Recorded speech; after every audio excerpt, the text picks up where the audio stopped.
Alright, so we are now going to find out what my personal footprint is. So this is actually a quiz. If you can, do this with a parent or guardian or someone who will be able to help you, because a lot of these will be about your home and some of your bills that you might not know the details about. If you look further down, there's some more information about who developed the game, where it came from, but we're just going to go ahead and jump right into the quiz. Alright, so we are in the United States, so we're going to go ahead and click that right on the map.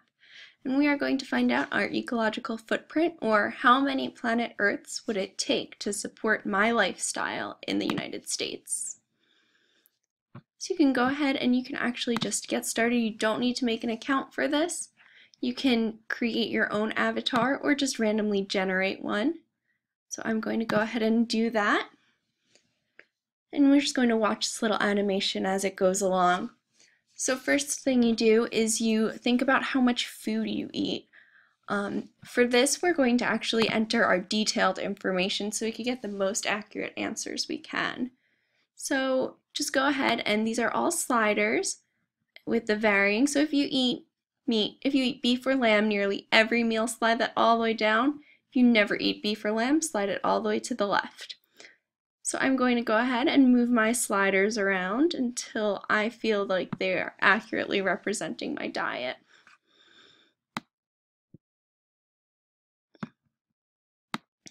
I'm allergic to fish, so I never eat that. And then when you're finished with that step with all of your sliders, you just go ahead and click OK, and it'll bring you to the next stop. And you'll see that your grocery store drops right in there. And now we're going to talk about processed foods, packaged foods, or foods that have to travel a long way to get to you. So I actually eat a lot of food from my local farmer's market, and I try to cook as much as I can, but occasionally I eat some potato chips or packaged goods, so I'm going to leave that right over towards the right side, but not all the way. And then again, about 3/4 of the food I eat is locally sourced, but some food does travel quite a way, so again, I'm just going to leave that right at the 3/4 mark and press OK. And you'll see a farmer's market and a truck coming right in there to represent that.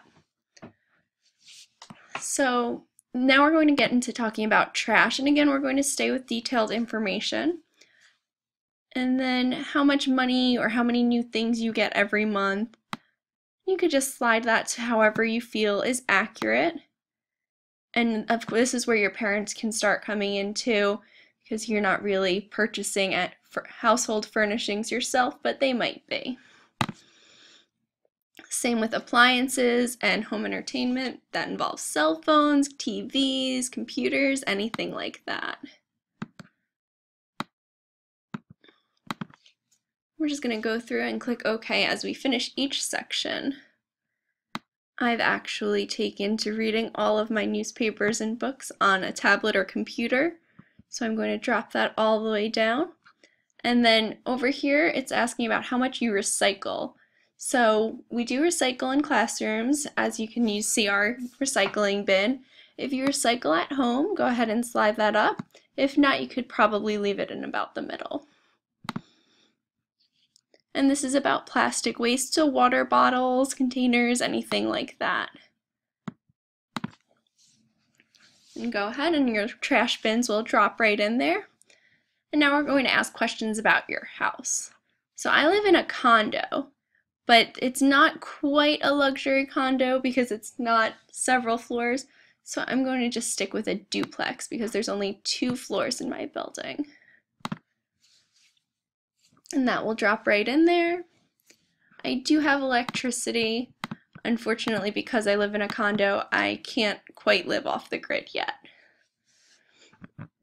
And then you fill in how many people live in your house. And that's 2 for me.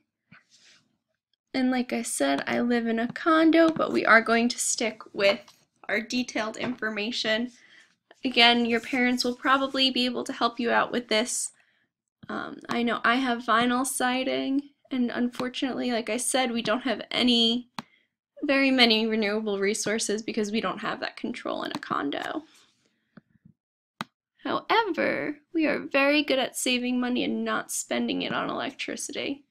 So ways you can do that is shutting your air conditioning off, shutting off your lights, little things like that. Make sure that you're not using too much electricity.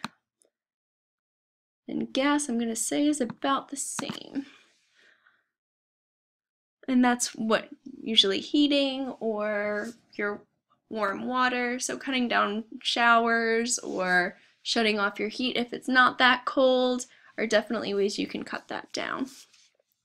So how far you travel by car, this is with your parents obviously. I'm commuting to work, so I'm about between 150 and 200. You could ask your parents for an estimate on that, but you are probably nowhere near as high as that. I don't have a motorcycle, so I never ride on one. And then I'm just going to keep on going through these. And like I said, definitely ask your parents for help on this one because they will know these answers much better than you would, as they frequently pay the bills and do the driving. I don't have any public transportation near me, so I can actually just enter basic information on that. So how many hours you fly each year, think about the vacations you take, how long you're on the plane for them. I'd say I usually go on about 2 vacations a year with pretty short flights, so I'm going to keep mine between 4 to 10 hours, just because even a 2-hour flight that brings to round trip for 2 trips, that brings you to 8 hours. So I'd say most people would probably fall in that range, but definitely move it around as you fly more or less. You'll see the plane flying by on the top corner. And we're all finished. So now we're going to look at my footprint, and this is going to be the screen that you'll get, except it will reflect your answers. So living the way I do in the United States, we would need, if everyone in the world lived the same way I did, we would need 4.1 planet Earths to provide enough resources. So something to keep in mind is that up here is going to be a breakdown, a pie chart, like we learned in class, about how much you use your ecological footprint. And about half of mine, 48%, is services. And a large amount of that is because we live in America and things aren't used as environmentally friendly as they could be. So if you had gone through and said you lived in a different country, you actually would have gotten a lower ecological footprint even if you use the same exact answers.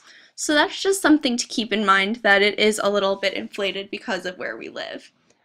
So, and then down here is actually a different breakdown because I don't eat fish, I don't contribute to any of the fishing grounds.